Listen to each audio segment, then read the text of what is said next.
Hey ladies and gentlemen, welcome to video number 16 of the How to Draw with Dees series. Today you're going to be learning how to take the forms we've been talking about, which are just 3D shapes, and turn them into a landscape. I don't really have that much to say other than it's a really useful thing, and this project is one of the first ones that when you finish it, you have a really cool drawing. Be able to show it off to your friends and stuff like that. So I know that's important to some people, less important to other people. Other people just want to learn. Whatever reason you're here for, you're going to get it today, so pay attention to this video.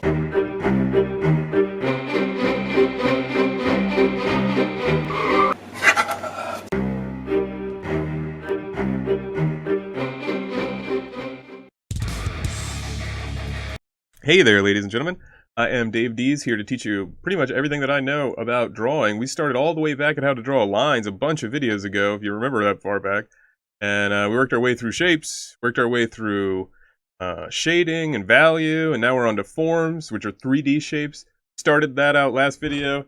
We've been working our way towards it through. If you haven't seen all the videos, what I'm trying to say is go back to the beginning of the videos and catch up with us from there. They're not that long. It's worth the time investment if you want to really get good at art. Otherwise, you're going to get a few videos in, you're going to think you know what's going on, and you're going to need to go back and check something out anyway. So I would just start from the beginning. But if you're just here today, just learning how to use forms to create a landscape, then we're going to have fun doing that, even if that's the only thing that you're doing. So we know from my previous videos that I always like to start off with a line when I'm doing a landscape.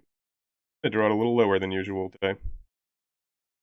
That line is called the horizon line, and I like to think that it separates the sky from the ground, or the wall from the table, whatever it happens to be that I'm doing that day.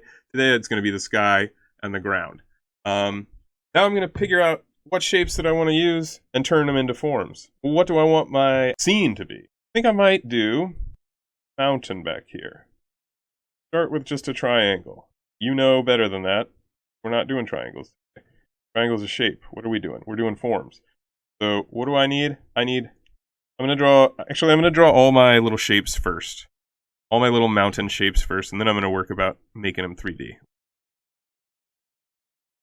Alright, so I got those on there. Now what I'm going to do for each one, I'm going to do just a little, learn this from graffiti, a little diagonal line that comes down and smashes into that next mountain. See how now it looks like I have a front and a side on this mountain? See if it works for this one. Oh yeah, working. Then that one just goes off. So I got kind of 3 pyramids back here. And if I go with my normal position of this being my light source, then I know this is going to be the lighter side and this is going to be the darker side on one. Lighter, darker, lighter, darker. But what we're going to have to worry about is if the light is hitting from here, where would this shadow fall on here? Where would this shadow fall on here? We'll worry about that later on when we're shading. But for right now, I'm going to draw myself a rectangle. Why? Because I love rectangles. No, that's not why. Because I want to make it into a building. I'm going to put a little bit of grass down here at the bottom. And now all I got to do is little diagonal line, connect. And down on the side. Another little diagonal line going back here. And I got myself this 3D thing. I could add windows. Trying to keep them as even as I can, even though they're just little teeny tiny details. Right? And then maybe I'll just have a road going back there like that. So it comes down here. The road, I always want it to get skinnier as it goes back to force the perspective of it disappearing. And then maybe we'll have it come up over this hill.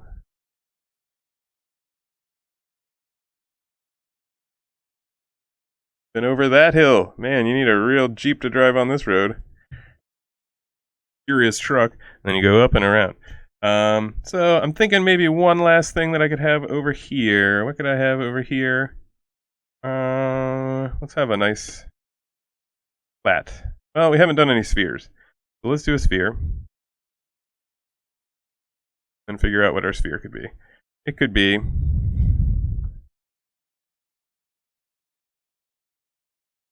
meteor that's coming down to strike the earth. I'm feeling.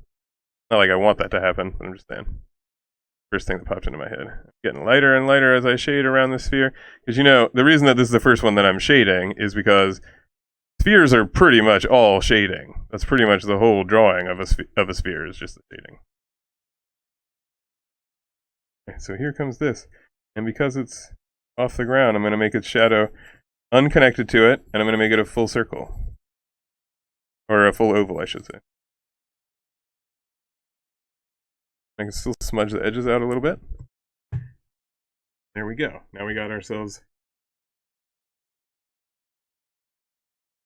nice flaming thing heading down to the earth.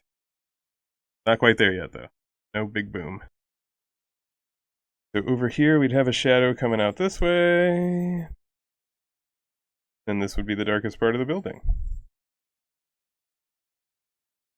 The medium part of the building. The very light part of the building. Back part a little bit darker. Yeah. Gotta shade our mountains.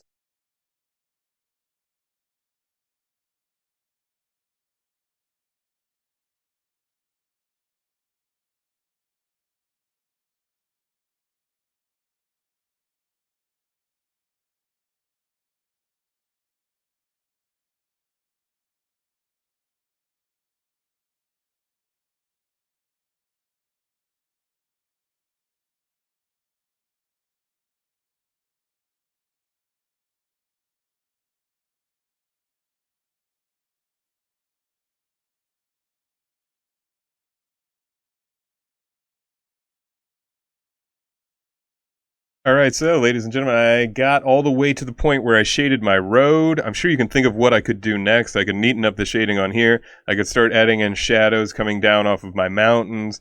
I could add some more details in here, and I could figure out something going on in the sky. Or if I wanted to make it look like there was any sort of texture, grass or sand or something like that, I could add all that. I just wanted to show you the basics of what we're doing here. Make sure you always pick a light source so that you can do your shading. And just simple things can lay out and become a very complex drawing. That's what we're trying to learn here. So if you need to go back and check on anything that we did before you got with us, if this is your first video that you ever watched, there's a lot of stuff that you could review in our previous videos that would help you a lot, especially before we start getting to the hard stuff, because it's coming up. I'm not saying this is easy. Practice this a couple times, practice this a few different ways, make a desert, make a mountain range, make a lake house, make a busy city street, whatever type of stuff that you want to do. Get it done the best you possibly can, get it shaded, and just move on. Use it as another training exercise, and we will wind up pretty soon with some actual fantastic works of art, because right now we're still just training, and then we're going to get into some really doing some stuff, and it's going to be pretty soon. So right now, working on shading, working on creating form, using value, using line, creating a landscape. This was a great lesson. You're welcome. I'm a great teacher. That's obvious. World's greatest art teacher. And you found me somehow. What a lucky life you have. Make sure you like and subscribe and come back for the next video and watch any of them that you haven't seen in the past. Alright, bye-bye. Hey everybody, I hope that made sense to you. I hope you really liked to see my drawing. I know I could have made it a little bit better, but I try to make it so that it's accessible for you children, and you adults, and you other middle-aging people, or babies, or dogs that get YouTube left on for them at home. So I want you to draw 3 different landscapes based off of forms. That's your homework. Should take you 3 pages. Make sure you shade. Make sure you pick a light source. Make sure you make it as real as you can. Let's keep going. Let's keep making this stuff as awesome as we possibly can. You're doing awesome if you made it through this many videos so far. If you missed any, go back and watch them. Alright. Alright, ladies and gentlemen, this is the last thing that I wanted to say. This is going to be at the end of every video, I do believe. When you are done with your homework, take it on over to the Discord and turn it into the art submissions. We want to see what you're working on. I will pop in from time to time, usually around 4 o'clock in the morning. Don't get weirded out by that. And I will give you feedback on the work that you have done. So make sure that you check the link below so that you can get to our Discord and you can join these submissions and start putting your art out there for people to see, give you feedback, help you get better at. I got a bunch of artists that have already gone through my class that hang out in there, and if you think you're going to do something funky, you're not, because my mods are going to get you. You understand what I'm saying? I might be a boomer, but my mods are powerful zoomers. I'm not challenging you, though. Please don't mess with please, just be nice. Just do the artwork.